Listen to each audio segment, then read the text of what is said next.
গোটা বিশ্বের সবাই যদি তোমার সাহায্য করতে চায় ততটুকুই করতে পারবে যতটুকু আল্লাহ তোমার নসিবে রেখেছে।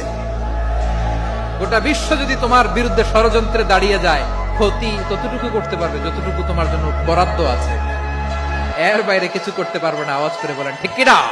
জেনে রেখো, যেটা তুমি পাওয়ার এটা তুমি কোনোদিন হারাবা না। যেটা তোমার হওয়ার কথা ছিল ওইটা তুমি কোনোদিন মিস করবা না। আর যেটা তুমি পাওয়ার কথা না, গোটা বিশ্বের সব শক্তিকে হাতের মুঠোয় আনলেও সেটার দেখা তুমি পাবে না। আধারে ভয় পেও না, আলো আছে আড়ালে, অন্ধকার পালিয়ে যাবে তুমি উঠে দাঁড়ালে। নিজেকে দাঁড়াতে হবে, নিজের সাথে নিজের শক্ত বোঝাপড়া করতে হবে। অন্যের দোষ খোঁজার সময় আমাদের নাই, চিল্লায় বলো ঠিক। ধৈর্য এটা এমন একটা গাছ যেই গাছের চারিদিকে কাটা, কিন্তু এই গাছের ফলটা বড় মিষ্টি।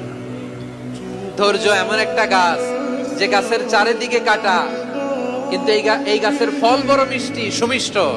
ধৈর্য যদি ধরতে পারেন এর ফলাফল দিব কে? আপনার জীবনে অনেক কিছু আছে, নাই নাই বলবেন না, শুধু কমপ্লেইন করবেন না। অনেকে দেখবেন শুধু অভিযোগ, এটা নাই ওইটা নাই, এই পাইলাম না, ওর আছে এটা, ওর আমার সাথে কেন এমন হয়, আমার সাথে শুধু আমার সমস্যা। এগুলো যারা বলে তাদেরকে আল্লাহ নেয়ামত আরো ছিনিয়ে নেয়। বরং যারা অল্প পেয়েও বলে আলহামদুলিল্লাহ, তাদেরকে নেয়ামত দেয়ার ধারাবাহিকতা আল্লাহ তাআলা অব্যাহত রাখেন। সুন্দর আচরণ দিয়ে, ইহসান দিয়ে যা জয় করা যায়, নরম আচরণ দিয়ে যেটা অর্জন করা যায়, কঠোরতা দিয়ে সেটা পারা যায় না। বিষ্ণু ঈসা ইসলাম ইহসান দিয়ে, কোমল আচরণ দিয়ে, তার অনুগ্রহ দিয়ে তিনি অনেক কাফিরের হৃদয়কে জয় করে ফেলেছেন। কেউ যদি আমার কষ্ট দেয় আমি বদলা নিতে চাই, ঠিক কিনা? কিন্তু ইসলাম বলে বদলা না নিয়ে বদলে দাও।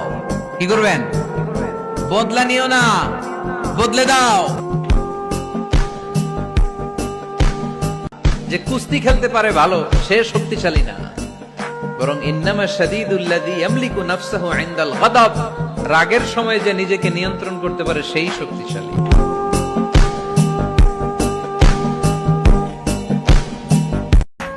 কোন এক কারণে সমাজের সবাই আপনাকে ভুল বুঝেছে, misunderstanding, everyone got you wrong. আসলে আপনি ঠিক ছিলেন, সবাই পরিস্থিতি সামাজিক এটা সেটা এরকম হয় না যে সবাই ভুল বুঝতেছে, আসলে আপনি ঠিকই করছেন। সবাই ভুল বুঝুক, আপনার আমল নামায় সেটা ভালো কাজ হিসেবে লেখা থাকবে। মুচকি হাসেন তো আপনারা, মুচকি হাসবেন। হাসলে যদি সাদাকার সওয়াব হয় তো আমরা মুখ গোমরা করে রাখবো কেন? দেখবেন যিনি মুচকি হাসে তাকে সবাই পছন্দ করে, আর যিনি গোমরা মুখ থাকে তার দেখতে ভালো লাগে।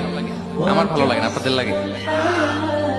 হাসি কিন্তু সংক্রামক, ইতিবাচক ভাবে সংক্রামক।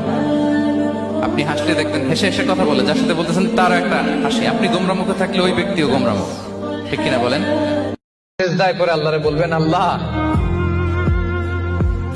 এই পৃথিবীতে আমি ছাড়া তোমার গোলামের অভাব নাই, কিন্তু তুমি ছাড়া আমার দ্বিতীয় কোনো রব নাই।